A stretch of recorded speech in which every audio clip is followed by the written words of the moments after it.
group discussions and the typical sentences being used by the teacher. One of the most interesting outcomes of this part was to see how the Czech students are encouraged more to explain their opinions, and when it comes to the discussion, it happens rather naturally. There is not too much forced action. While in Indonesia, students are more often encouraged more by the teachers to actually start the discussion.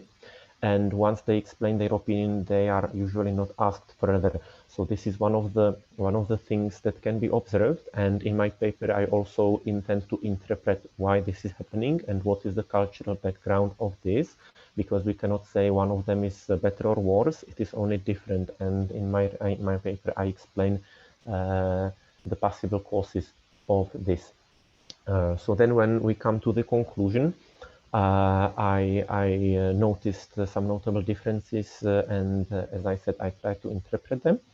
On the descriptive level, we can say that the Indonesian communicative event of online lectures has more complexity, as I said, because there is much more happening. On the explanatory level, we can see that in the Indonesian online lectures, there is more of what I call cultural distractions. In simplified form, we can say more formalities. And then in the final part, I also conclude that my research has certain limitations, especially the amount of data was focused quite specifically. So I suggest that further research could be done in the future to cover, for example, all Indonesia. That would be very interesting. And because I think my time is up, so I come down to the references now. As I said, I mostly based my research on the theory of the ethnography of speaking or ethnography of communication by Himes, and then also mostly the American linguistic tradition. Thank you very much for your attention, and I will be happy to do my best to answer your questions should there be questions regarding my paper. Okay, thank you very much, Nathan, for such an interesting topic that you just talked about. Oh, since there's only Mas Amni, do you have any questions to his paper? Not yet. Not yet. Okay. I think it's a very interesting topic to compare between two students in your program study. Yeah. It's very interesting for me, Nathan. How do you, sorry, probably I missed your explanation. How do you compare between the two? Because based on your day-to-day observations while you are joining this program and your experience while you did it and you do it in Chesna or whatever. How about that? How do you compare it actually? Okay, thank you for asking, Ibu. So I would say the most noticeable difference is that in the Indonesian online lectures we can see much more complexity. As I tried to explain by the theory of the communicative events, there is. Could you hear us? Yes, I can. Can you hear me? Yeah, now I could hear you, but we lost you before. Okay. Sorry about that. I hope now it is fine. Okay, thank you again, Ibu, for asking. I would say the most noticeable difference between the two is that the Indonesian lectures have much more complexity. So, if we talk in common language, I would say there is more formalities, but it is actually more complicated than that. That's why I try to explain in my paper based on the linguistic theory of the communicative events, where I described how the Czech online lectures, Czech online university lectures tend to be quite simple. You know, there is the initial greetings, then the teaching part, then the group discussion, then the conclusion. This is the most common pattern. While in Indonesia, there is more things. For example, the greetings tend to be quite complex because there is the religious greetings. For example, the students are, for example, expected to answer more often, which is not that common in the Czech environment.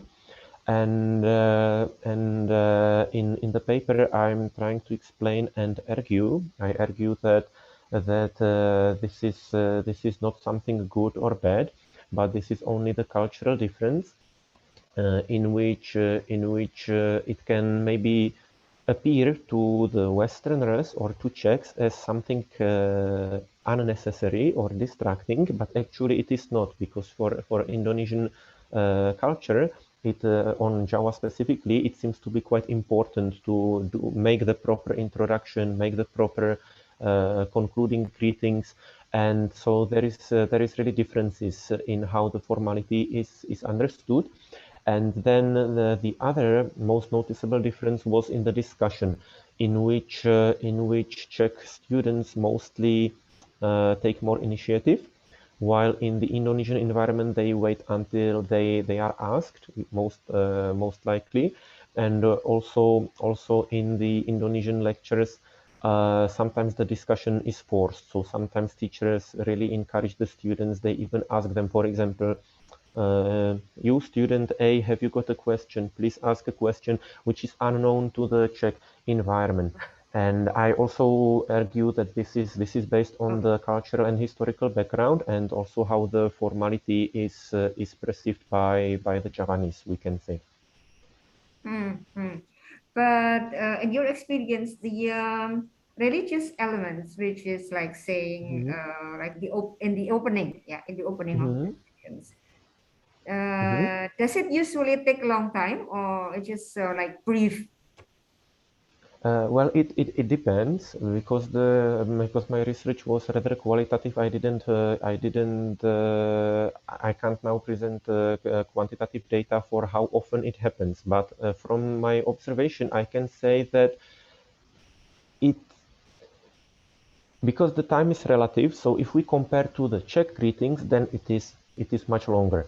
And this is the thing, that for Czech audience it may appear too long, but actually it is not, because for Indonesians it seems to be very normal. It's just different, and this is very interesting point, because Czech Republic is one of the most atheistic countries in the world, while Indonesia the most atheistic. I mean, the largest percentage of people who do not believe in God.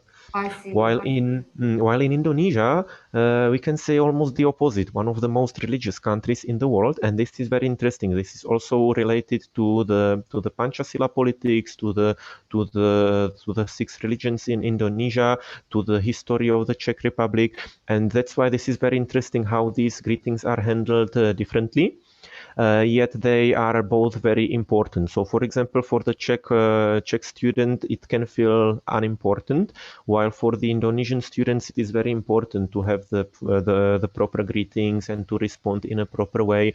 And the opposite is also true. For the Indonesian students, it may appear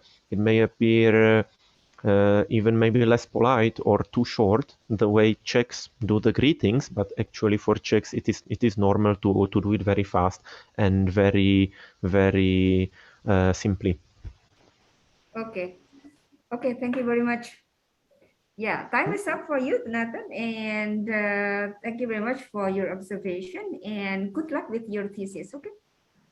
Thank you very much. I wish you all a nice day from Europe, and maybe see you sometime later again. Yeah. Okay. Thank you very much. Yeah. Now, time's come for Mr. Amni Rahman. Please give your presentations on the vaccine intervention determinants model, a public acceptance study on COVID-19 vaccination plan in Central Java. Please, Mr. Rahman, proceed. Okay, thank you very much, Bu Hartuti. I'm sorry, I can share my presentation. Okay.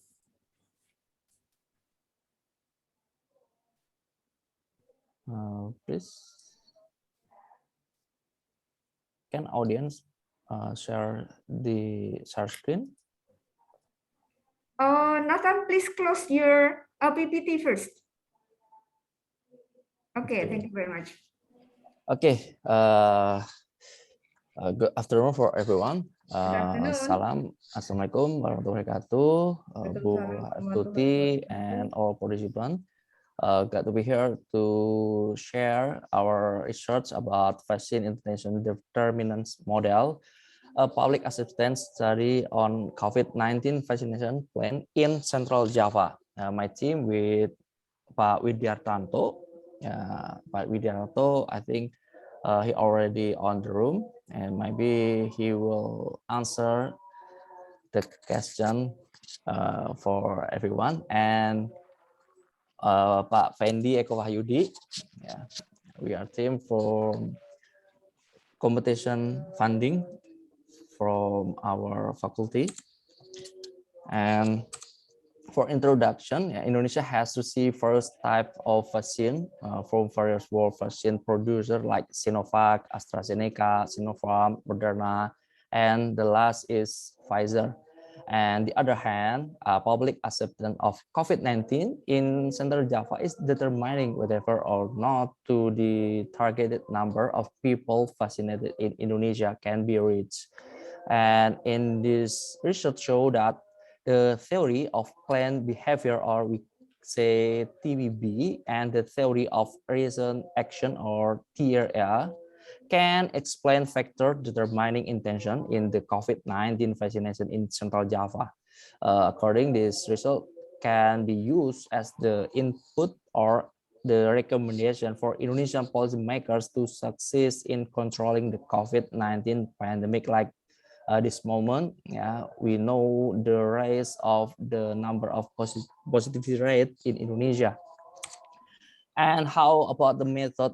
We have 100 respondent location in Semarang City from the 18 till 95 years old, the respondent, and we got 6 variable, attitude, and then subjective norm, and behavioral control, intention, like religiosity and media literacy. And we use a Likert scale from 1 to 5.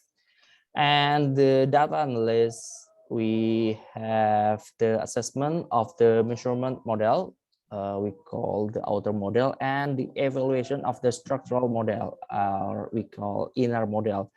So we have 9 hypotheses, and we have 3 variable here, behavior and subjective vaccination norm, and the perceived behavioral control on the intention to vaccine was investigated. And the result, we have 4 table here about the variable description. First, we say about the all criteria is quite good, so we can give it for the another test like validity test, and then composite reliability test, and the R score, and adjust model for the effect size. So here we have medium for attitude toward vaccination behavior and perceived behavior control, and small for subjective norm and religiosity. And for the model of hypothesis test, it can be seen that the effect of the attitude variable on vaccination behavior and perceived behavioral control and religiosity on the intention to use the vaccine, it has a p-value of less than 0.05 and positive original sample value. So in this case, the moderating effect of the media literacy variable had a significant negative effect on the relationship between the attitude variable toward vaccination behavior and the intention to use vaccine. In this table, we can say that the direct effect was conducted using basic bootstrap and total hypothesis testing with a significant level. We have 6 interpretation for significantly positive. It's like moderating effect in here, and there are there's had no significant effect to variable intention to use the fascination like perceived behavioral control here. And this table say that the moderator test results show that the religiosity variable, it was the predictor moderation type, which is mean that the religiosity variable was more suitable as a predictor variable than the moderating variable.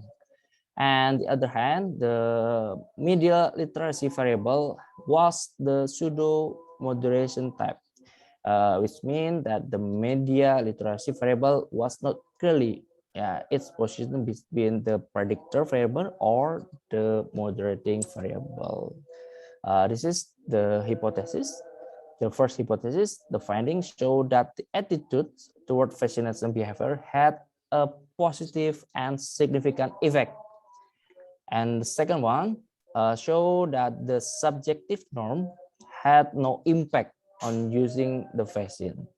And the third, the effect of perceived behavioral control on the intention to use vaccine show a positive and significant.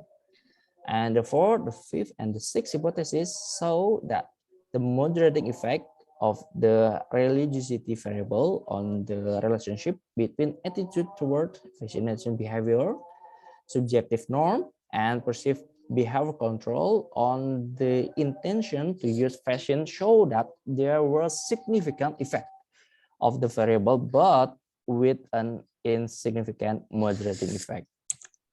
And the last, the eighth and seventh hypothesis, it say how about the media literacy has significant relationship with attitude. And the last, the effect of media literacy has the moderating variable on the relationship between perceived behavioral control. For the conclusion, maybe it's for a recommendation for new policy about vaccination. Yeah, the variable were attitude toward vaccination behavior and perceived behavior control. Meanwhile, a religiosity, which was originally a moderating variable, becomes a predictor variable. So we can conclude that the more religious person is, the higher the intention of vaccination. Yeah. And the other hand, the subject norm had a small average value, so that there were no strong relation from the norm, like a close friend, close family, superior of people who are considered important, and the social environment for shaping a person's intention of COVID-19 vaccination. And another finding of this study was the various vaccination socialization were very effective in increasing intention in vaccination, especially for Gen Z and millennial in the age range of 20 to 40 years. Thank you very much, and we will be back to Bu Hartuti. Okay, thank you very much, Mas Amni. That's such an interesting research that you and your friends have found during your research. So I'm amazed of the result of this of your research, and probably Nathan has the questions to Pak Amni. I think in chat room. Yeah. Oh, okay. Sorry.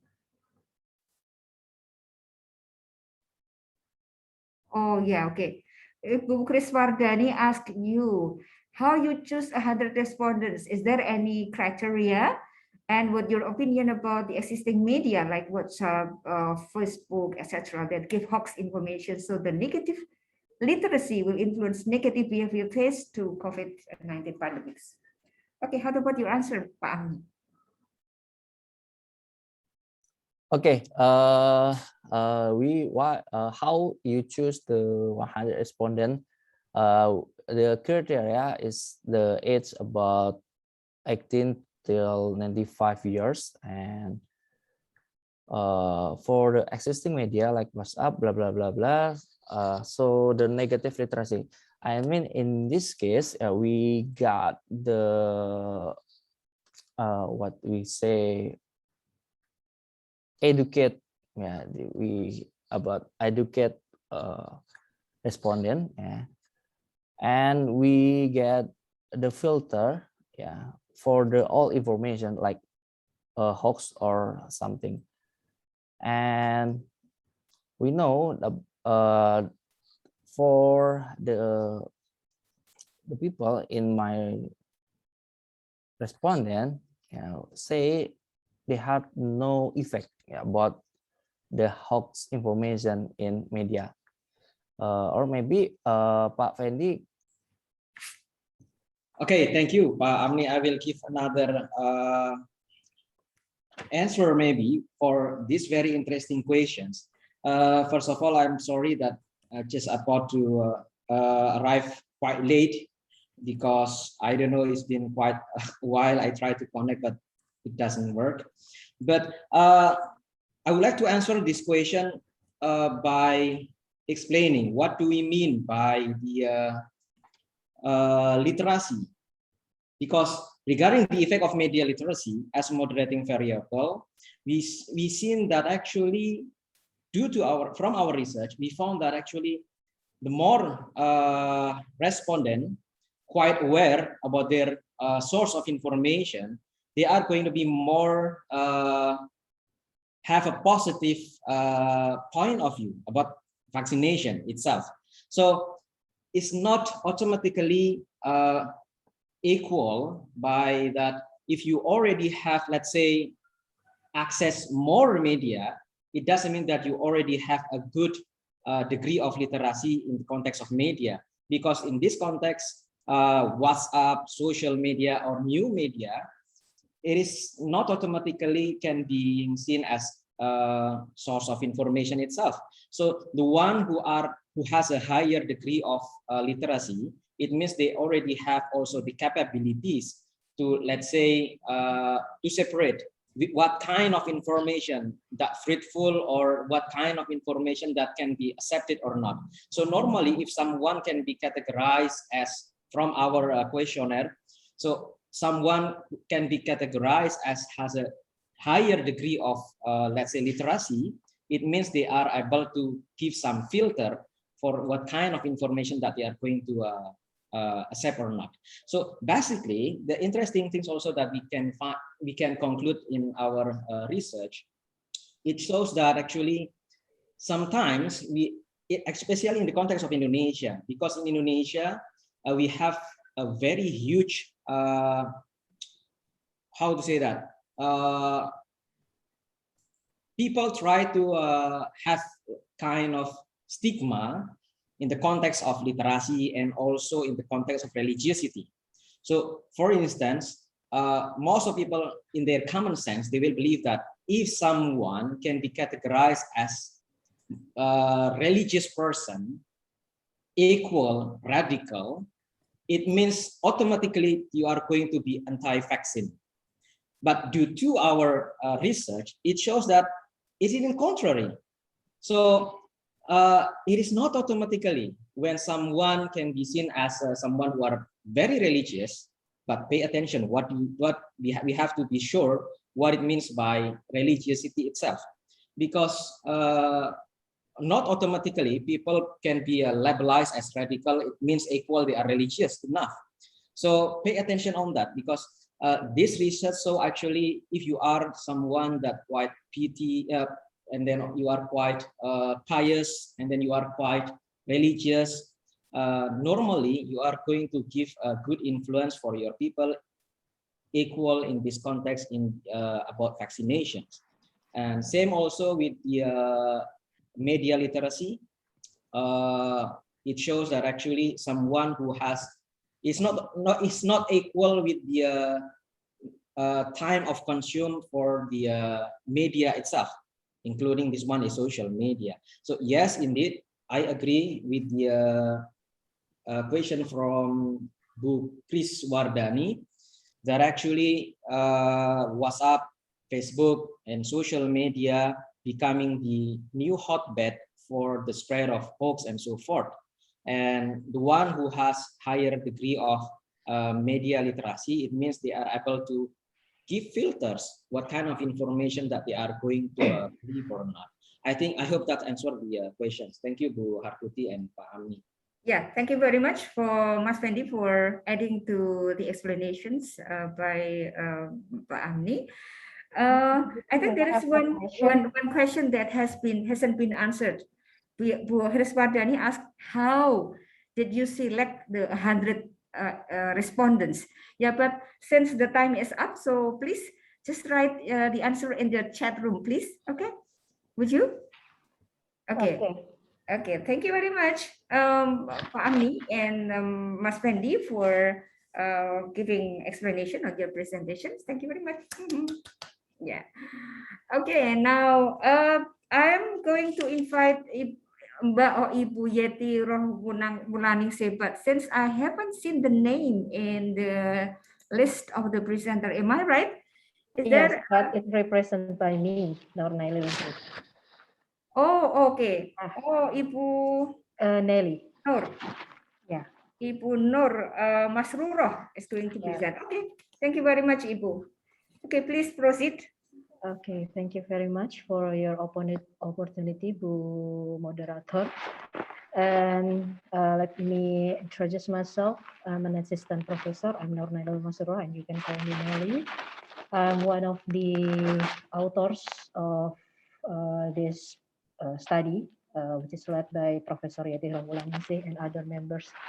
So we will present about capitalism, penetration, and ecological degradation in South Kalimantan. It is a historical sociology perspective. So maybe one of you have any interesting in the such topic because this is quite use combination between history and sociology. So I will start with the phenomenon which was happened in January 2021, which in South Kalimantan there was a big disaster. South Kalimantan floods happened in mid-January that were caused by deforestation and severe forest degradation, in which has been occurred since 1973 until now or today. And it led to climate change. During that disaster, the total loss caused by the South Kalimantan floods reached about almost 1.349 trillion rupees. It's a huge amount.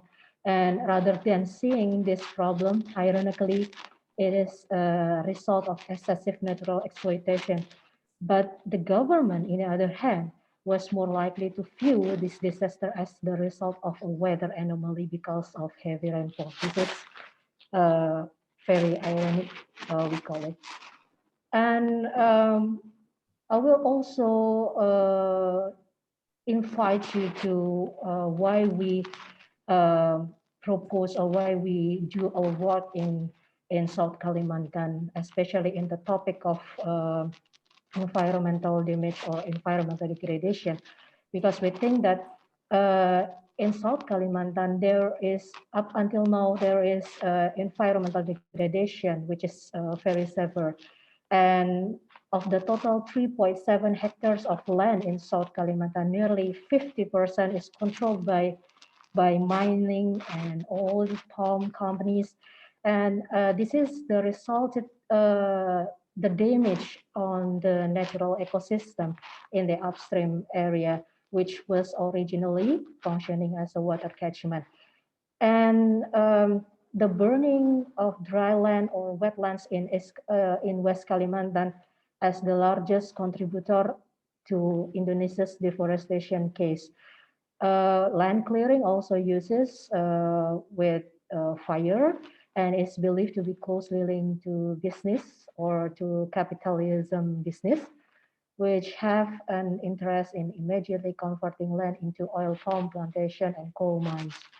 And the reported fires have contributed to the loss of vegetation. It is absolutely sure that in turn to bring the serious disasters to the surrounding population. Ironically, again, it is common for local farmers or local people to also play an important role in strengthening the chain of capitalism by expanding palm oil plantation and capitalism business on land that they owned around their home. So this is the ironic one. The question is, do the local people have traditional values to support the conservation? Well, this is the important question that we found during our research in South Kalimantan. Well, up until now, we do not have any proof yet that can be proof whether South Kalimantan people or local people have their own traditional knowledge or traditional values to conserve the nature or make conservation. However, for some communities, yes, they are. Yes, they have. For example, outside of South Kalimantan, from the people from the Kapuas Hulu district, they are considered successful in protecting the forest from the threat of illegal logging and forest conversion into oil palm plantations. This community resistance is rooted in eudaimonia, or we call it eudaimonia motivation, or the desire to live meaningfully and in harmony with nature. In other hand, long-term economic thinking mixed with the idea that nature is a legacy from our ancestors. This gives a clear picture that people actually have a local wisdom. However, at a certain point, local people is deliberately turned off because it is against in the interest of capitalists. In turn, the domination of the state, which is ridden by the hands of capitalists in the management of the natural resources, tend to ignore the interests of local communities. So I think this is important issues to be addressed. What has been happened in South Kalimantan reflected on the serious environmental crisis as the global capitalism aroused to contribute deforestation and ecological damage. The answer is the capitalist business, which has been operated since long time, even since colonial era. The capitalist model of the society has been failing and generates public worries over the well-being ecology under unlimited exploitation. The problem has emerged now. How is the relationship between capitalism and ecological damage happen in South Kalimantan? Thus, this study responds on that issue. Uh, critically, critical history, and now I'm going to talk about the method that we have been used for the study. We implement critical historical method, which has been employed emphasizing on the analysis of primary sources in other publication forms, such as newspapers and the magazines or other platforms, which published between 1970s to 2000s period. Let's say we can use the Straits Times, Arizona Republic Times, Compass, and other newspapers published nationally and internationally. These sources are very important to analyze these issues in historical perspective. So we have been analyzing all of the information which is involved in that publications. Now we are talking about how the capitalism characteristics in South Kalimantan, or which operated in South Kalimantan. The first one, it is like between the public and producers, because they have obsession with growth and profit accumulation. And within the framework, conflict between macro interests and micro interests often occur, such as between the desire to foster a clean environment, for example, for the general public and the interest of managing factories at minimum cost. This conflict, I think, continues to occur between the party affected by the environmental damage and the party causing the damage. So the two of them then recommended a way out, which was quite extreme in the form of disconnecting oneself from the system, which was based on the motive continuous capital accumulation. And this break is a necessary condition for the creation of a new ecological civilization. Both of them consider that individual small effort. 1 minute left, Ibu, sorry. Yeah, thank you. To reduce environmental degradation proved ineffective. Or we also found that the phenomenon, which is the capitalist, similar like human childness. It means that what they have been done in the South Kalimantan, it's reflected on the exploitation on the natural resources. They think that the natural resources are unlimited for them. Now, if we have looked at the problems, the conservation which was campaigned by some organizations in Indonesia, in South Kalimantan, is it kind of a dilemmatic problem between conservation or an economic interest? Let's say that we have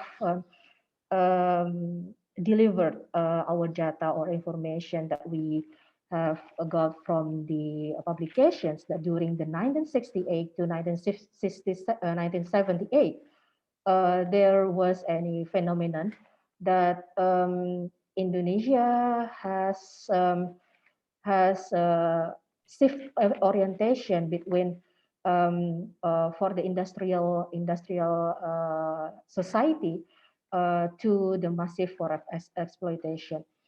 And about the capitalism expansion, we also found a forest concession holder which was exploited, which was used to exploit the nature very massively.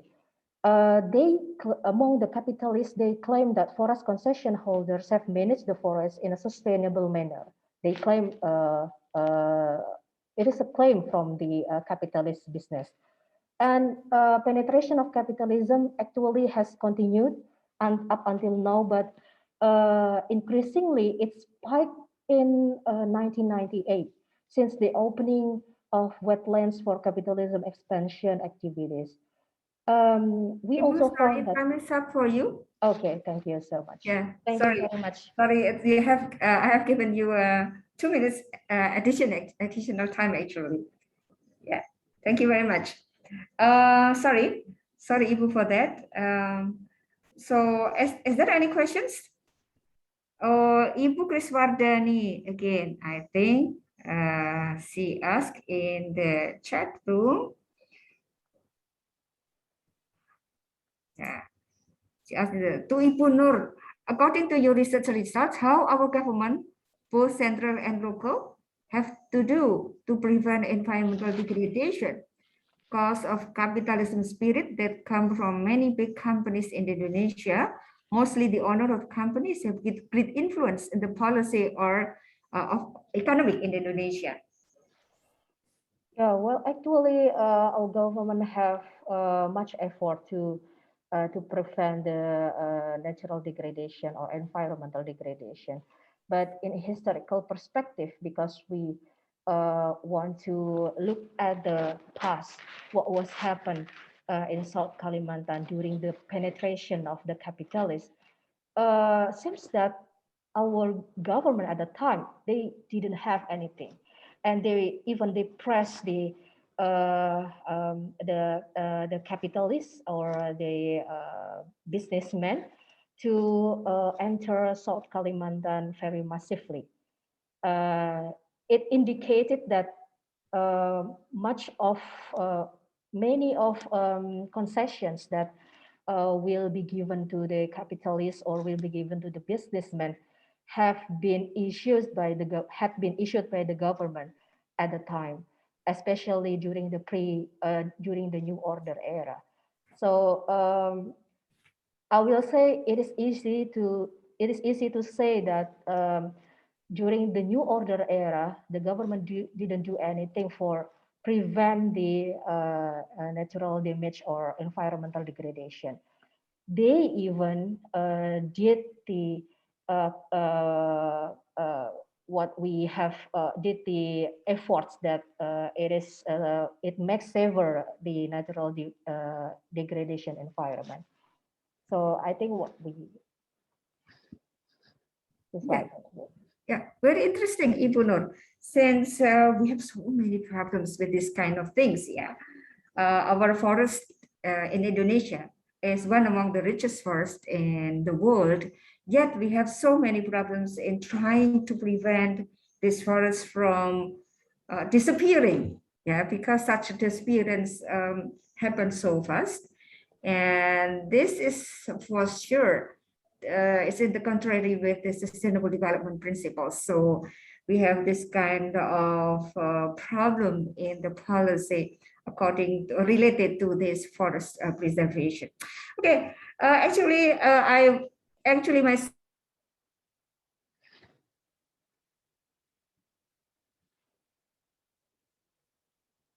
very much for Ibu Nur for presenting this paper. That's very interesting paper. Thank you very much. Sorry for not give you longer time because time is limited. No So, problem. okay, thank you very much. Yeah. Is there is any other questions, please write it in the chat room, and then Ibu Nur and her team is going to answer your questions. Okay, now we come to the first presenter, which is Ibu Omba Fatma Imalia Arifa, and the title will be Contagion, the Portrayal of Society During COVID-19 Pandemic. Is that right? Yes, thank you, Dr. Okay. Hasudu Purnameni. Yeah, Okay, thank you very let much. me share the screen first.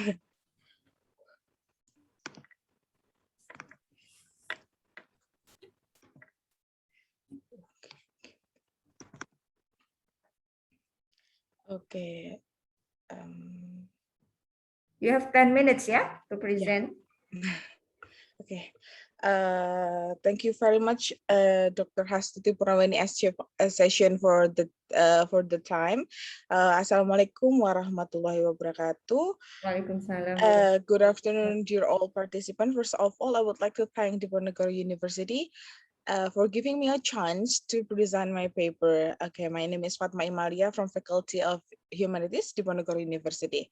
Okay, without any further delay, I'd like to start my presentation on my paper entitled Contagion, the Portrayal of Society During COVID-19 Pandemic. My paper presentation will be divided into 4 parts.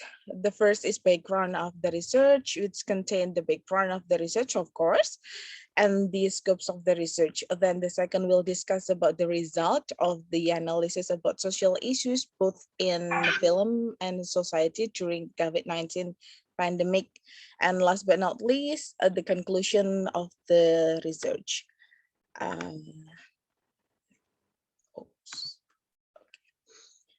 This paper will mainly discuss about some social issues inside contagion and in society during COVID-19 pandemic. As we know that it has more than a year we live in the shadow of COVID-19 pandemic. According to the World Health Organization, the virus of COVID first identified on January 3rd, 2020 in Wuhan. Then it started to spread outside the Wuhan in mid-January 2020, and then getting worse all around the world on late February 2020 up till now. Wuhan first applied lockdown on January 23rd, 2020 in order to reduce the spread of the virus in that city. Then the same step also followed by other countries such as Italian government on March 8th, since Italy became one of the worst affected countries. Not long after Italian lockdown, USA government, which declined the idea of lockdown at the beginning, finally also announced the 15 days social distancing guidelines with non-essential business closure and stay-at-home orders, which later expanded to 45 days. And then the initial lockdown, 15 days social distancing, stay-at-home orders, or whatever it called, brought a film entitled Contagion on the Rise Again. The New York Times on March 4th, 2020, reported that Contagion became top 10 list of rentals on iTunes on US, a second most watched film for 2020 in Warner Bros. Became trending on Amazon Prime Video and also became more famous in Google search engine since early 2020.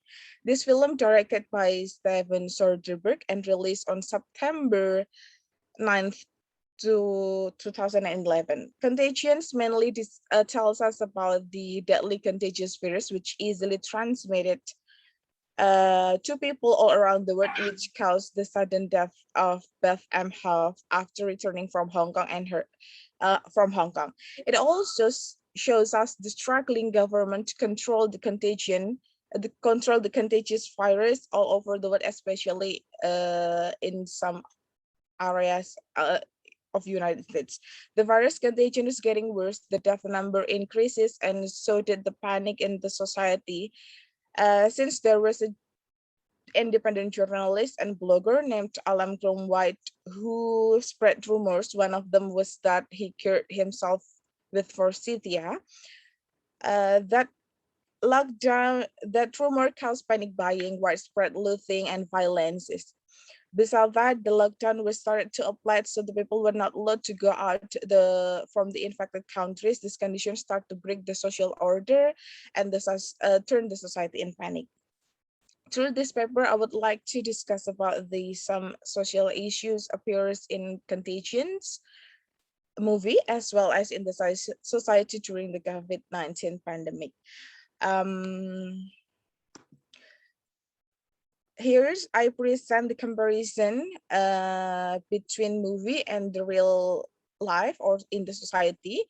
The first is the virus. In the Contagion, the virus, namely MEV-MF1, was originally from Macau, Hong Kong, which has spread as the key reservoir and contagious process through droplets and contacts with the host of the virus, while the symptoms, acute fever, severe headache, cold, difficult to breathe, convulsion to death. And meanwhile, the COVID-19 originated from Hunan seafood market, and the Gire was also bad. World Health Organization stated that the COVID-19 spreads from the infected person's droplets or even smaller aerosol when the cough, sneeze, speak, sing, or breath. People also can be infected by touching the surface that have been touched by the host when they touch their face without cleansing their hands. The associated symptoms are fever, cough, headache, sore throat, and loss of smell. And the worst scenario, the infected people can experience difficulty in breathing, which later can lead to death. The high rates left, Ibu. Okay. 5 minutes left. Okay, thank you. Yeah. The high rates of fatalities and rapid spread of pandemic surely affected people. It affected the psychological condition of people from way of thinking, understanding information about which one is categorized as sick and health. It leads to emotional and social behavior. Moreover, it also creates prejudice among the society. The changes of emotion such as fear, worry, and anxiety are something normal as part of human response facing the pandemic and form of self-defense toward the pandemic. In the Contagious, there is some scene which show the fear of the society, and in the real life, we experience Chinese were banned for entering some countries, and society rejects the COVID-19 patient, rejections of COVID-19 corpse, and then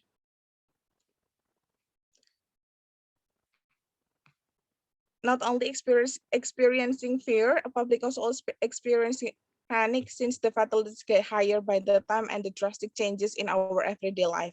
The pandemics made people from more anxious, brought the people in panic. The panic among society can be from excessive information from both mass media and social media, which have high possibility of for misleading information since it led in egoism in the form of panic buying.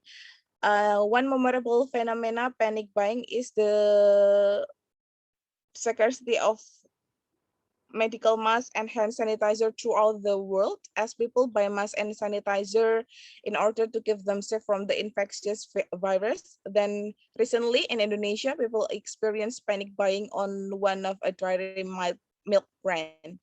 Meanwhile, in Contagion, it shows panic which experienced by people throughout the states who, when the citizen informed by an independent journalist and blogger named Alam Kurwai that he cured himself using forsythia. Because of the rumor, dozens of people queued up to get it, and the shortage of forsythia leads citizens to widespread loot and violence. They destroyed pharmacies, even burned them down. Then the citizen also filled border area. The citizens were also filled the border area, caused traffic jam in order to leave for not infected country. The panic rumor have been a basic element of human interaction for as long as people have had questions about their social environment. Even it has negative connotation, rumors spread rapidly, is difficult to control, is invisible yet nearly impossible to ignore, and can have damaging and perhaps even deadly consequences. Nowadays, looking for information is just a piece of cake since the advanced technology and massive source of information, both mass and social media. The flow information much faster than the virus, especially from social media. But the information is uncontrollable and lack of credibility, so it led to confusion, panic, anxiety among society. There were so many rumors about the virus and the cure, which led to social confusion, such as COVID-19 was transmitted through 4G networks, which led to destruction towards some 4G towers in Bolivia and Peru, and consuming certain food like garlic, onion, ginger species can cure the COVID-19. And the last is conclusion. Through the contagion, people can see worst case scenario that will happen when the deadly virus spread all over the world. It can be precaution to people all over the world to understand the situation they are in. Moreover, the society issue are caused by rumors and misleading information, which led to panic and fear. It is important for people to obtain and share information from credible and reliable sources to avoid confusion, fear, panic, and hoaxes. And important for the government to provide reliable information and fight against the rumors and hoaxes. That's all. Time is up for you. Sorry. Yes. Yeah. Okay. Thank you very much. Thank you very much for such an interesting presentation. Yeah.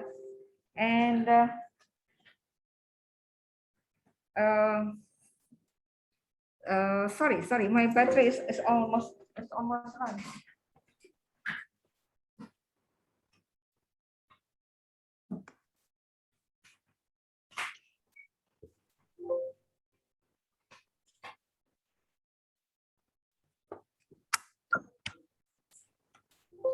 Yeah.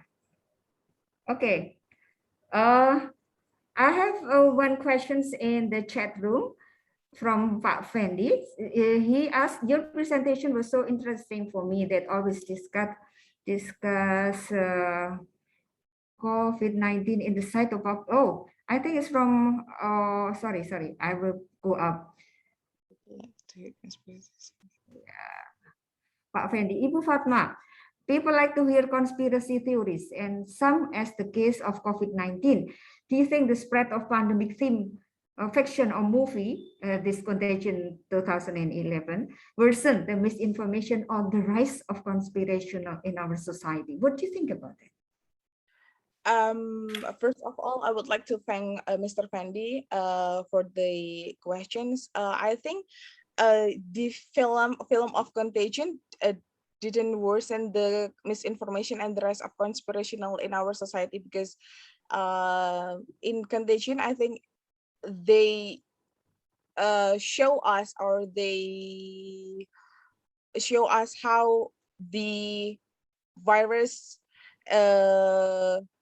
was cured by the government. They also show us the what is it show us how the government try their best to find the cure for the people around the world. That's, I think, the fiction or movie, I think it doesn't affect the conspirational in our society. You don't think it gives an impact, yeah? Because Yeah, and because probably it's related to what Ibu Kriswardhani said, that it has been always very interesting, because probably this movie is also by the other pandemics such as SARS or whatever in the past. So this kind of topic is very interesting for the movie industry, because it gives such what is it, exciting, yeah, very exciting and interesting motive for a film maker to bring it. Yeah. Okay, thank you very much. Since time is up, sorry that we can not give any more time for the other people who may want to ask questions. Please ask your questions in the chat room. Okay, now I would like to invite the presenter number 5, which is Mr. Ayub Norimawan, which is going to give topic on ritual reception of sea arms on a pandemic situation as a form of maintaining local tradition at the Tegal Sari Fishery Port with Tegal Sari District, Tegal, Central Java, Indonesia. Okay, Mr. Ayub, are you with us already? Ayub, hello, Mr. Ayub. I saw Yes, your name in yes, the chat ma'am. room. Yeah. Yes, ma'am. Okay. I'm sorry, my battery is running out, so I need to charge the laptop first. Okay. Okay. Okay, I will share my screen. Okay. Thank you very much. Yeah, we're waiting.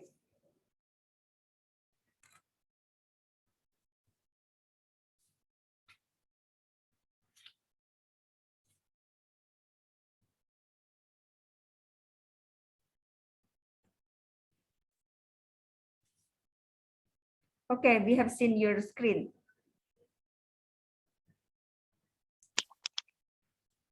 Wait a second, wait a second.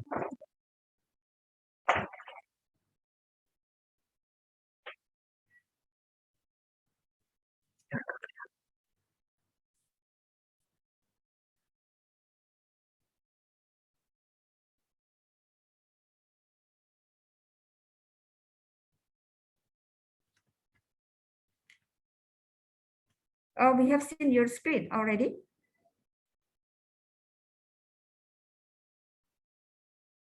Oh, okay, your face is not presented. Okay, please proceed.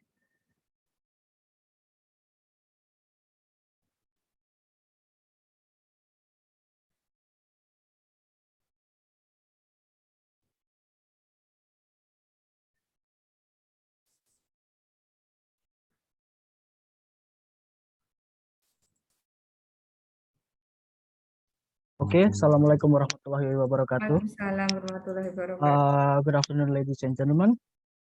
Good afternoon for Dr. Hartuti Purnaweni as Association Chairman. So first of all, I would like to thank Diponegoro University for giving me a chance to present my paper. I would also to thank everyone who gives us support to me for this presentation. Before I start the presentation, let me introduce myself. My name is Ayub Nurimawan. I am from the Faculty of Humanities, Diponegoro University. Today, I would like to present my paper with the title ritual reception of sea alms on the pandemic situation as a form of maintaining local tradition at the Tegal Sari Fishery Port, West Tegal Sari District, Tegal, Central Java, Indonesia. So in this presentation, I'll divide to 5 parts, as you all can see on the table of contents. Consists of background of the research, what is sea alms, pandemic affected the sea alms ritual, the running event of the sea alms ritual, and conclusion. Okay, on the background of the research. So in this research, me as a researcher, triggered with many issues affected by the situation. As you all know, the COVID-19 pandemic hits around the world, which has a lot of impact to every single aspect in this life. Medical aspect, economic aspect, tourism, and cultural aspect. One of the Indonesian culture which has affected from the COVID-19 virus is a sea alms ritual culture. The information that I got before the day of the research was the ritual has a differentiation between the 2019 ritual, which is a normal day back before, and the 2020 ritual, which on the pandemic situation. In early 2020, the world impacted by COVID-19 global pandemic, it changed a lot of aspects, habits, and many things with their lives. It has also impacted how the sea alms ritual should run. The sea alms ritual that I did for the research was in Tegal, Central Java, Indonesia. The place of the research was at Tegal Fishery Port, or called Tegal Sari. What is sea alms ritual? Sea alms ritual is giving a present to the sea guardian. This is such what is it? Subjective answer from the person that I asked. Back on the 2019, I asked on fishermen that they answer that giving a present to the sea guardian, and then in this year they someone answered me that this is for praise to the god for the what they give to the fishermen from the sea. And the present itself shaped like a cone called ancak, consisting of fruits, and alms with the buffalo head. The sea alms ritual is held in a day called Wansura in Japanese calendar. It is held with a sequence of events such as preparation of ruatan, and then a night of Magelengan, the main event called Pelarungan, and then the music event in a full day after Pelarungan. Ruatan itself is a ritual that they are asking for the safety, happiness, sustenance for the Almighty God. And then Magelengan is a night that everyone who participate in the sea alms ritual stay awake for all night long and watching some puppet show. That event also called Dimeleki. Dimeleki is stay awake and all night long. And then how pandemic situation affected the sea alms ritual. In this research, me as a writer, collecting the information how pandemic situation affected the sea alms from the respondents. The respondents are from the people that goes to the ceremonial of the sea alms ritual. The first one is Mr. Sirat Matanus, age 50, from the Marine and Fishery Service. The second one is Mr. Swanto, age 41, from Cooperative Unit or KUD as a chairman. The third and fourth one are Mr. Mustoro and Barak, age 56 and 59, as a representative of the fishermen. According to the three people that I interviewed, a lot of aspect changed during the preparation, and the running event from the preparation, the sea alms ritual was held as a purely community activities between the Indonesian Fishermen Association, or called ANSI in Indonesia, and then Karyamina Cooperative Unit, or KUD, and group of fish sellers and fishermen. They were fully handling the committee itself, and on the same hand, the parts of the security boards of the events, which are police and navy, join the event. But this time, they're not only to keep the event safety on running smoothly, but also make sure that the spectator of the events were doing the health protocol.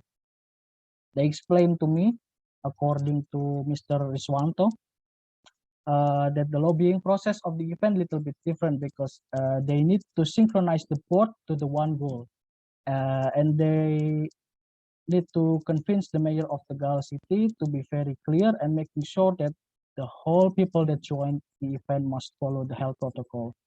They were trying to protect all the spectators from the contact to each other to prevent the build up of the new COVID cluster in that area. And according to Mr. Mustoro and Barak, as a fisherman representative, from the budget aspect, it has a domino effect for the event. They, as a fisherman representative, said that the fisherman has their own anchak, and the anchak itself less than last year. The amount is less than last year because of the pandemic. The way that they collect the budget is from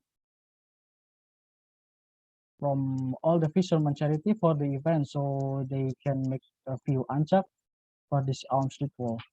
Even though they have their own ancak, they follow the pelarungan or drowning moment for the ancak with the group of the Tegalsari Fishery Port. In every single sea arms ritual event, there is an after party event.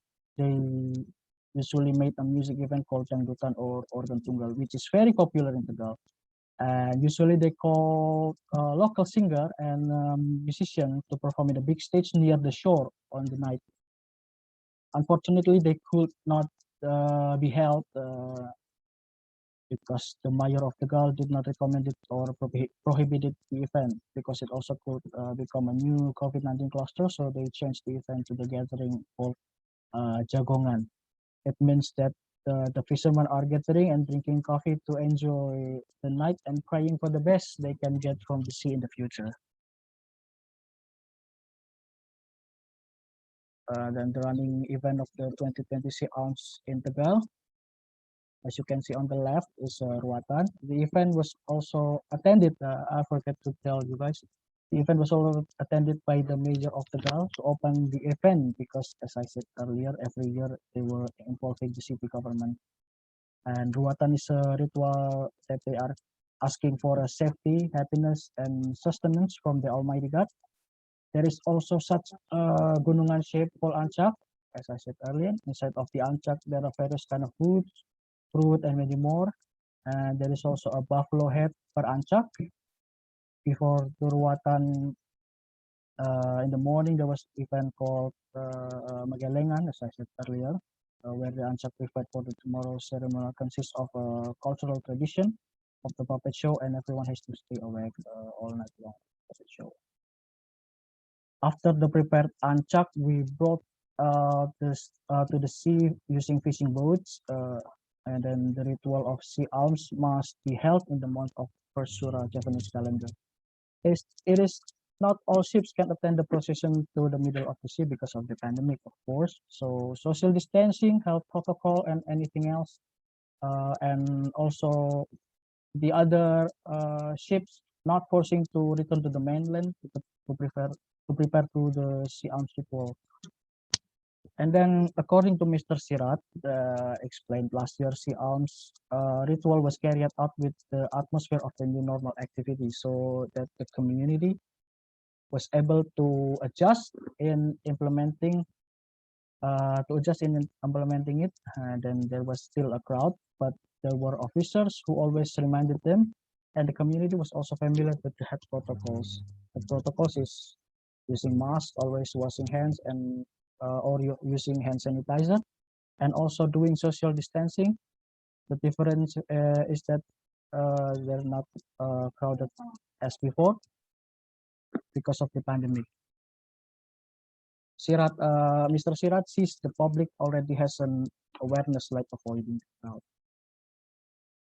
The conclusion, the sea arms ritual on the pandemic situation is about the people of the community which very love and loyal with their culture, even though the global pandemic of COVID-19 spreading all over the world. It does not diminish the solemnity of the sea arms ritual itself because the enthusiasm of the community to keep running the event The respondents agreed that this kind of culture cannot be left out and must be continued by generation to generation. I think that's all for me. Thank you very much.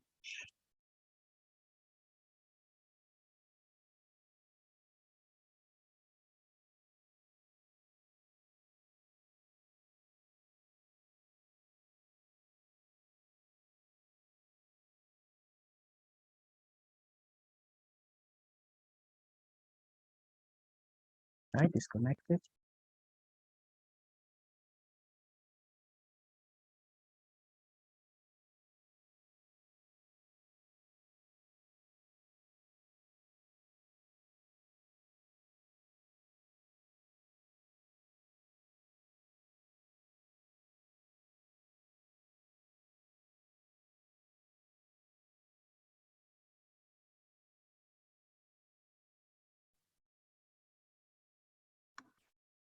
Hello.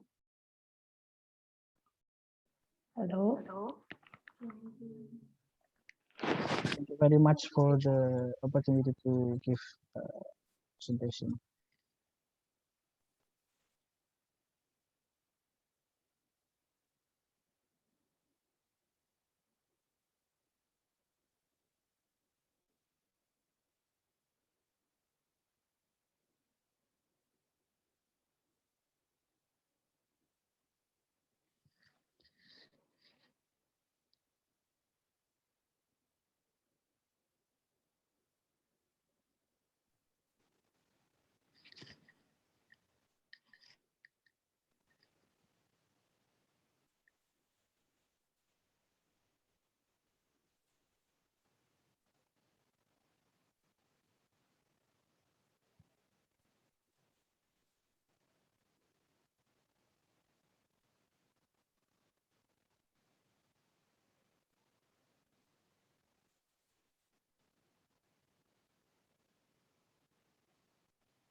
Hello.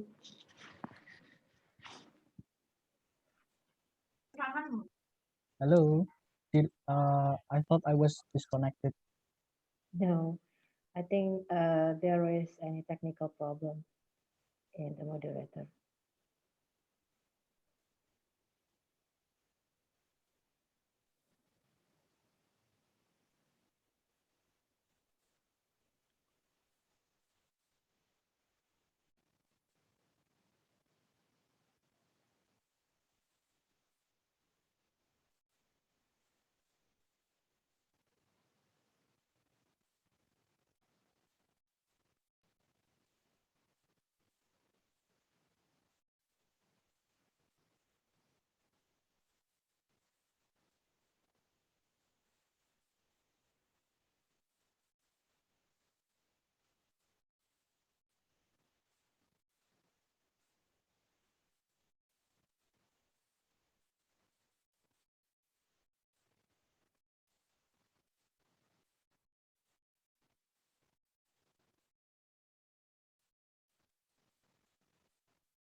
Hello? Yes, Hello? hello, ma'am. Yes, hello, ma'am. Yeah, Assalamualaikum. Sorry for letting you wait because suddenly I just kicked out from the room. Okay, Mr. Ayub.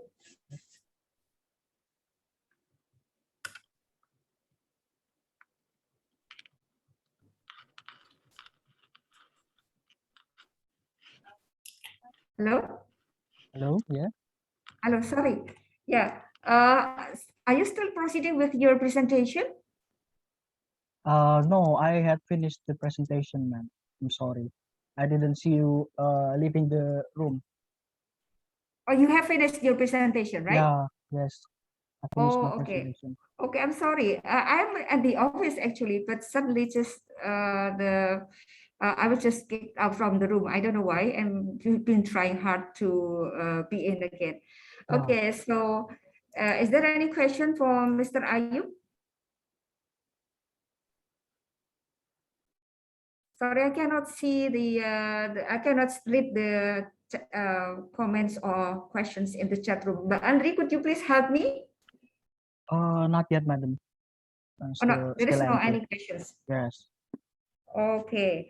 So then, how about the time, Mbak Andri?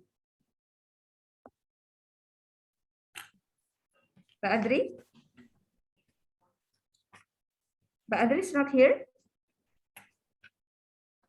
Or probably yeah. Ini how about the time? Okay. Apa ini? There is two participants. There are still two participants, and for Mr. Ayub, time is over. Time is up, yeah. Okay. Yeah. Oh, it's over. Okay, already. Okay. Sorry for this inconvenience, Mr. Ayub, but thank you very much for your presentation. And we've got You're welcome, madam.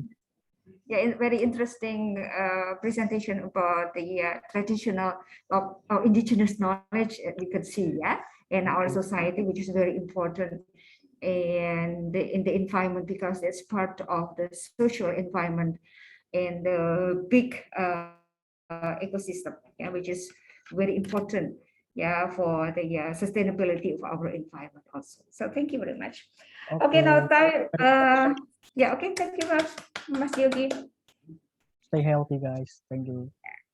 Okay, now the sixth presentation, which is Mr. Yogi Aci Pangestu, and the presentation will be entitled Uncovering Javanese Islamic Section as an Effort to Prevent Destructive Tourist Behavior on Gunung Kemukus. Yeah. Okay, please proceed with your presentation, Mr. Yogi.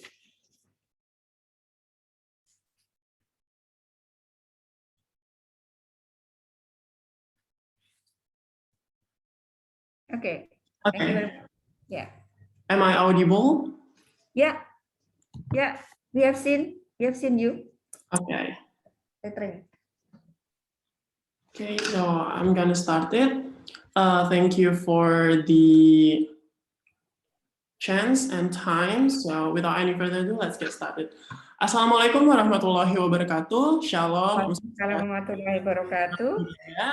Okay, I'm Yogi Aji Pangestu and Deborah Alfidwi Teofani, also Mr. Abijihan Amaruli from University of Diponegoro. We'd like to discuss about uncovering Javanese Islamic asceticism to prevent destructive tourism patterns in Gunung Kemukus. Introduction. Javanese society is the largest community in Indonesia, which has various kinds of ritual traditions, which are still carried out today as a symbol that has meaning and is used for certain purposes. Javanese society still maintains its culture in a modern era is by looking at their behavior, which is based on philosophical values or what is called kejawen. Javanese society has long had mystical belief that has always experienced the development and acculturation of the influences such as Hinduism, Buddhism, and Islam. One form of Javanese ritual is a pilgrimage, which is a form of Javanese Islamic asceticism. The tradition of pilgrimage, which is still very strong among the Javanese Muslim community, make it a separate agenda that is used as a means of fulfilling their religious activities. Pilgrimage.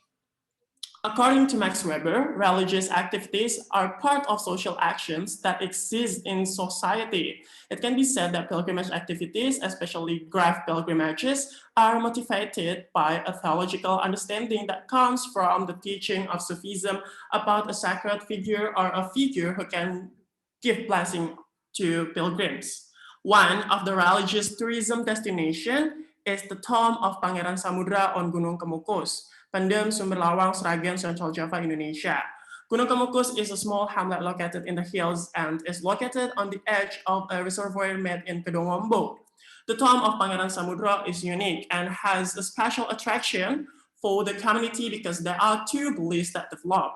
The first belief is that a pilgrimage to the tomb of Pangeran Samudra on Gunung Kemukus is done to remember the merits and the nobility of the figure of Pangeran Samudra, which is also allow people to remember death so that they can draw closer to God.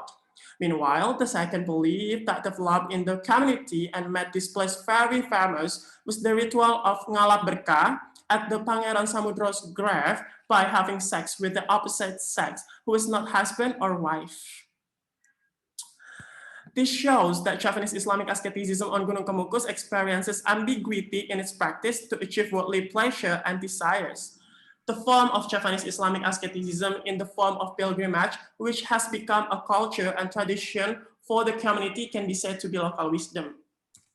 Wrong interpretation and also the pattern of tourism, which tends to have a lot of negative impact, should be special concern to the community and also the government. The fame of the ngalap berkah ritual among pilgrims in Gunung Kemukus is left unattended without any serious resolution efforts. Although this increased the welfare of the surrounding community, it seems that it is more part of positive influence of this ritual. This article will focus on three things. First, what is the value of local wisdom based on Javanese Islamic asceticism in Gunung Kemukus? Second, what and how the tourism patterns have caused damage to both the natural and cultural environment in Gunung Kemukus? And the third, how the values of Javanese Islamic asceticism as local wisdom are used to prevent environmental damage in Gunung Kemukus. This article is a narrative review conducted through 4 steps. First, literature collection. Second, verification, analysis, and display. Literature collection is done by searching for various kinds of secondary literature that are relevant to the value of Javanese Islamic asceticism in Gunung Kemukus, destructive tourism patterns, and environmental preservation. We found 22 journals found in national and international journals, such as Science Direct, Cambridge Core, GSTOR, and Google Scholar. Verification of literature is used both externally and internally by applying the criteria for published journal. The data is then analyzed by referring to the process of selecting, simplifying, and interpreting interconnected meaning. The results of this process are followed by the data display process by compiling the rating in a harmonious formula. Move to result and discussion. First, Javanese Islamic asceticism. The definition about asceticism is a religious phenomenon that develops rapidly in religious tradition. Javanese asceticism was rooted in Javanese Islamic cultural values and was also influenced by later religions, especially Islam. The tradition of pilgrimage to the grave of the tomb of Pangeran Samudra is an example of an expression of Javanese Islamic asceticism, which was uprooted from its roots and become dirty because of the deviation from the tradition of blessing. Until now, pilgrimage activities carried out at the tomb of Gunung Kemukus have always been a phenomenon of Javanese asceticism, which is always interesting to discuss because the ritual activities at Gunung Kemukus are always associated with the activity of looking for pesugihan, the ritual of ngalap berkah with the procession of sex ritual around the tomb of Pangeran Samudra. Next, destructive tourism patterns. Tourism can be defined as a voluntary and temporary travel activity scheduled to enjoy a tourism object. Meanwhile, according to Kamus Besar Bahasa Indonesia, destructive is defined as something that is destructive or destroys. So it can be understood that destructive tourism is in a form of temporary activity in the form of a visit to an object that has tourist attraction but is destructive, destroys, or even destroys the environment of the object. The existence and attractiveness of Gunung Kemukus for tourists who want to visit for various purposes and reasons have never decreased from year to year. Of course, this pilgrimage phenomenon on Gunung Kemukus has various impacts on people's lives, including social, cultural, and environmental aspects.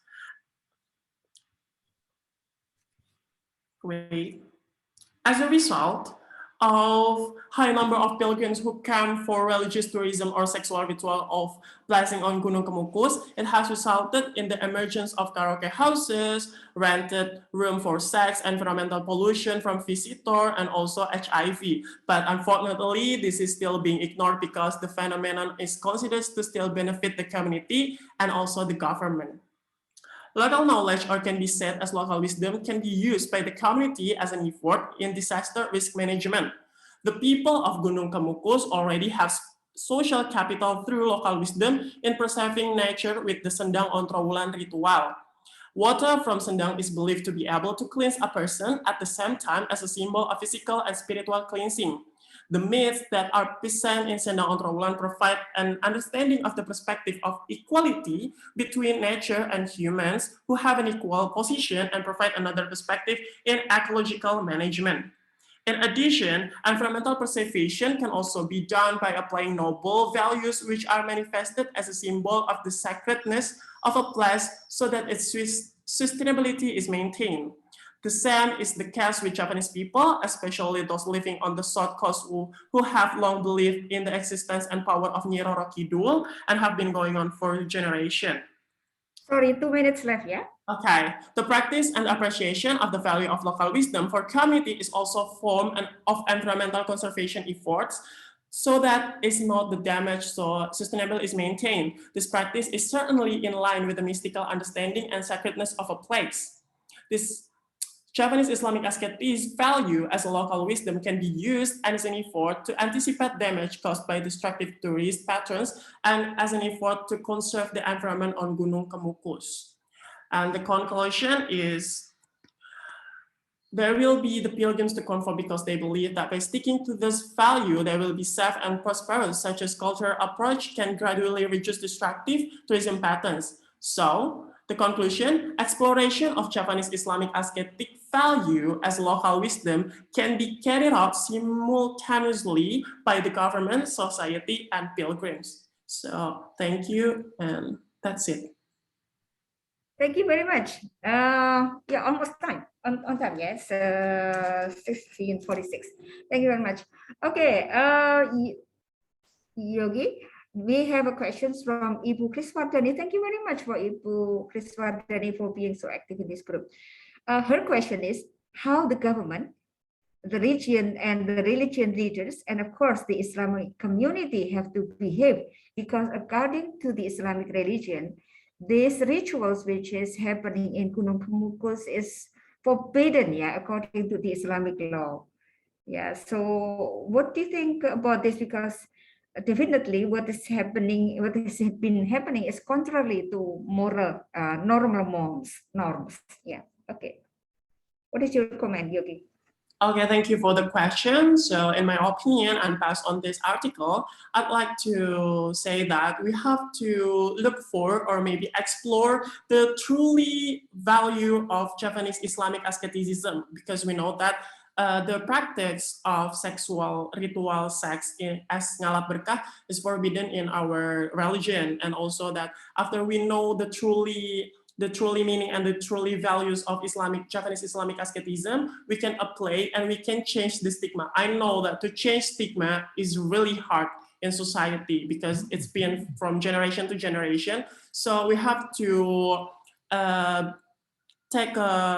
make a cooperation with any stakeholder to socialization with what we already found, that the meaning of Japanese Islamic asceticism is not like that. So we can change, and also we have to make people realize that many risks that if you done about some like prostitution and also something like that. Yes. So we have to make a cooperation and also explore the truly value of Japanese Islamic asceticism. That's it.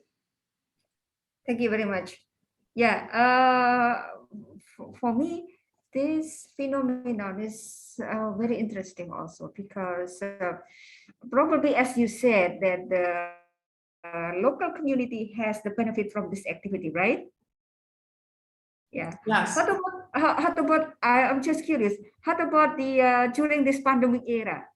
Oh yes, the fact is during the pandemic era, this COVID-19 is not making the pilgrimage or ziarawan or wisatawan being menurun or decreasing, but it's still stagnant. Yes, because many people still enthusiasm about doing ngalap berkah in Gunung Kemukus, and sadly that's the fact. So there is no decrease in the tourists coming to the area? Decreasing, but it's not like a significant. Not significantly. Number, yes.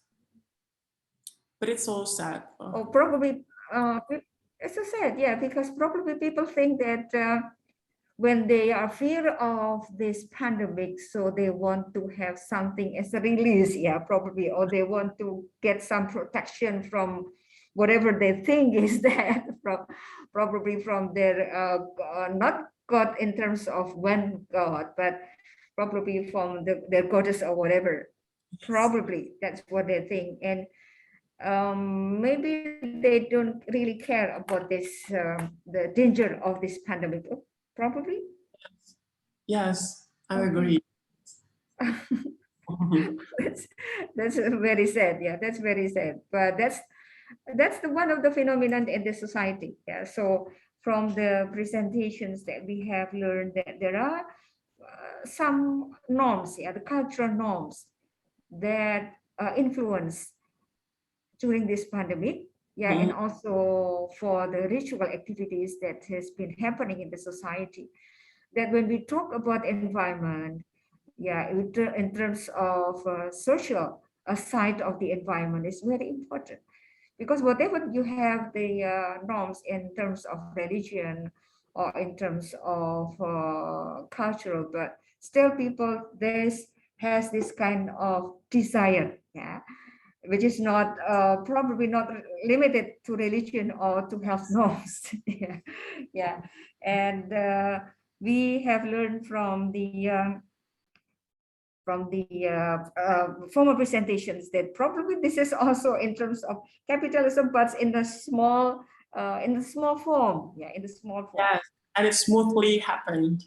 Yeah, and it's not only dangerous in terms of dangerous in terms of physical, yeah, environment, but it's very dangerous in terms of social. Yeah. Oh yes, yes, it's right. Yeah, yeah, yeah. So this kind of rituals, as Ayub has said in his presentation, is still happen in the society. Ayub and Yogi thinks about that, and then Mr. Amni and Ibu Noor talks about the health in terms of vaccine and in terms of capitalism, which destroy our forest. And our topic today has been so varied. And thank you very much for the presentations, for our great presenters this evening. And if there is any lack or mistakes that I have made, I'm so sorry for that. But hopefully, thank you very much for joining this session for this ICENIS and the ICENIS 2021. And hopefully that you're going to join us again in the future. Yeah, okay. Thank you, Thank you very much. Thank you very much for Ibu Kiswardani. Yeah, thank you very much. Very interesting. Yeah, topics. Thank you again. Even the public health. Yeah. In terms of public health, that will be very interesting. Yes. You study about that and focusing more on public health related to this ritual. Yeah. Yes. Thank you very much. Yeah, probably that will be for future research. Okay, and again, happy. thank you very much for all the presenters and all of the attendants of this activity. Thank you very much for Mbak Andri for has been helping me as a host of this session. Okay, now I would like to close this session and hopefully we're going to see you again tomorrow with the sorry, Bu Artuti. Oh, okay. Oh, pictures, yeah, pictures. Yeah, okay. No, there is one presenter, Oh, one Muhammad more Irfan. presenters. Oh, okay. Sorry. Oh, yeah. The additional one. Okay, Mr. Muhammad Irfan, please join this session, and then we will be entitled. Oh, about waste management. Yeah. Yes. Okay.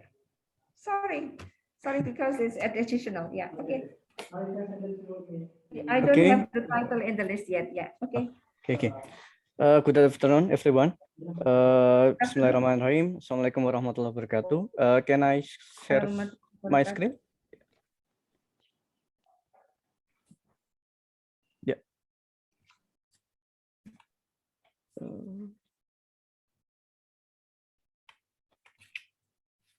Okay. Good afternoon, everyone. Introduce, my name is Muhammad Irfan. I will describe my research entitled Waste Bank Management Information System using K-means cluster approach based on geographic information system. Okay. Introduction, the phenomenon of global warming has increased the frequency of natural disaster. This disaster produce tons of waste and cause loss of human life, environmental damage, and economic losses every year. Second, information systems have been identified as a key factor for achieving environmental sustainability. Third, in previous research, it was found that IT competence enables the integration of IT in the environmental management process to improve environmental performance, and the influence of IT competence on the integration of environmental management is stronger. Fourth, one of methods to support an integrated information system in K-means clustering. K-means has a high effectiveness because it has various function formulation with minimal variance loss. I'm sorry. From some of the point above, an idea emerged to conduct research with consideration the importance of mapping information on waste distribution data and the idea on innovative waste control using K-means method, which is integrated with GIS. Materials and method. K-means clustering is an algorithm that takes K inputs, which divides an object into K clusters so that the level of similarity between members in one cluster is high, while the level of similarity with members in other clusters is very low, using the Euclidean distance formula to get the minimum distance of the data to the centroid. The following stage of K-means process. First, determine the number of clusters of the dataset to be divided. Second, grouping the data so that K cluster are formed with the centroid point of each cluster being the pre-selected centroid point using Euclidean distance formula. Third, update the centroid point value. And last, fourth, repeat the steps. Repeat step 2 and 3 until the value of centroid point no longer change. The following figure is Euclidean distance formula. Second method, GIS, Geographic Information System, is a system consisting of digital maps that represent objects and resources in the area in a database, can perform spatial analysis and generate basic spatial information that it's easier to understand than information in the form of text. There are many 5 stages of GIS process. First, input. Second, manipulation. Third, management. Fourth, query and analysis. And fifth, visualization. Implementation. The Waste Bank Information System uses K-means to find the proximity of data on types of waste with data from 50 waste bank, including paper or newspaper, duplex, cardboard, plastic cups, plastic bottles, glass, cans or iron, aluminum or cider, paste, and mixture. The following figure of waste type data from all waste bank per type with units of kilogram. Results and discussion. This study uses data from 50 waste bank in Semarang City in Indonesia from January 2019 to August 2019. The use of the K-means method in this information system show the closest of the characteristic of each waste bank based on mass in unit of kilogram per type per month. Table 1 show the result of the K-means calculation in January 2019 by sorting 3 clusters. Figure 3 show the result of the GIS visualization of the distribution of waste using January data by sorting into 3 clusters. Figures show the result of GIS visualization of distribution of waste using January 2019 data by sorting it into 3 clusters. Cluster 1 is visualized with the red marker. Cluster 2 is green marker. Cluster 3 is orange. And a marker with a different shape in red is a non-cluster data, meaning that the waste bank does not have data for the selected month. Conclusion, with 50 waste banks and 11 types of K data, the data is processed by grouping using the K-means clustering method. This process goes through 7 iteration by generating 7 members, one member of, I'm sorry.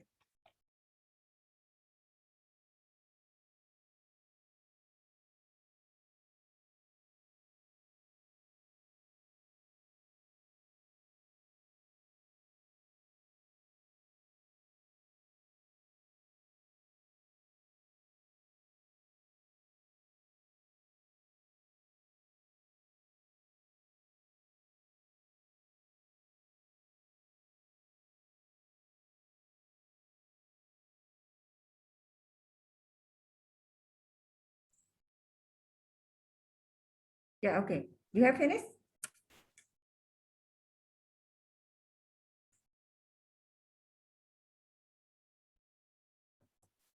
Okay.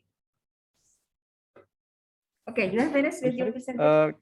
Ma'am, can you hear my voice? Now we can hear you, but before we lost your voice. Oh, I'm sorry. I'm sorry for the technical.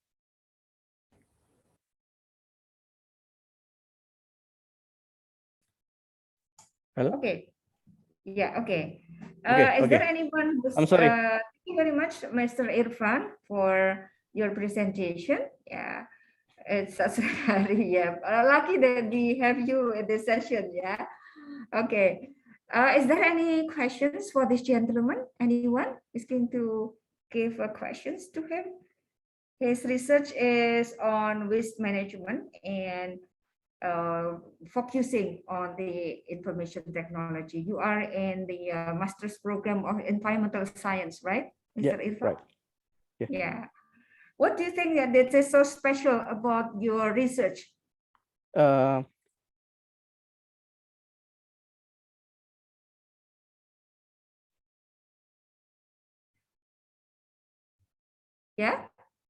Hello, Mbak Andri, can you hear me? Mbak Andri? Ya, Bu. Yeah. We lost Irfan's voice, right? Yes, right. This is the last presenter. And now Bu Artuti can finish the session. And before Bu Artuti finish the session, we can take a picture. Yeah, okay. Okay, everyone. I'm so sorry that we lost Mr. Irfan, but luckily that he has finished his presentation. But unfortunately, we cannot give him any questions, yeah, since we now lost him. So before we close this session, please everybody turn the camera on because Andre is going to take our pictures. Okay, everyone, please turn your camera on, please.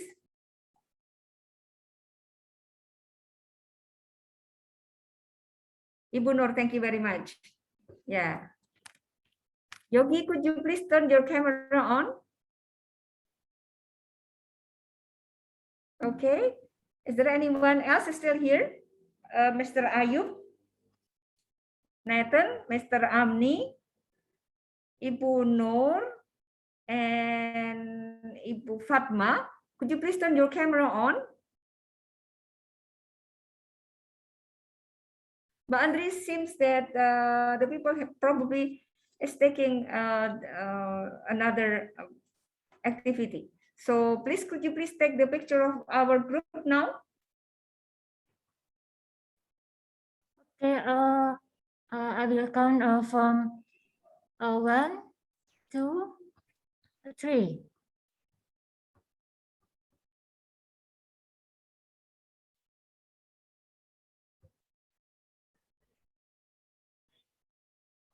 Yeah, okay. Okay, thank you very much, everyone. Again, I want to say thank you for your active presentation, for your active participation in this program, and hopefully you can to join us again next year and see you again. Okay, thank you very much. Wassalamualaikum warahmatullahi wabarakatuh. Wabillahi taufiq wal hidayah. Wassalamualaikum warahmatullahi wabarakatuh. Waalaikumsalam. Waalaikumsalam warahmatullahi wabarakatuh. Thank you very much. you. Chris, thank you very much.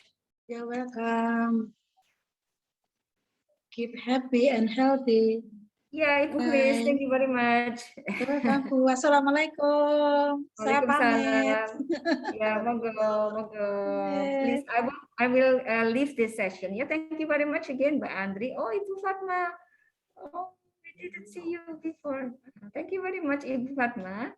Ya, see you again. Good to see you. Stay healthy and happy, Ibu. Okay, thank you very much for you all. Okay, bye-bye. Bye. All those, all friends. Udah saja.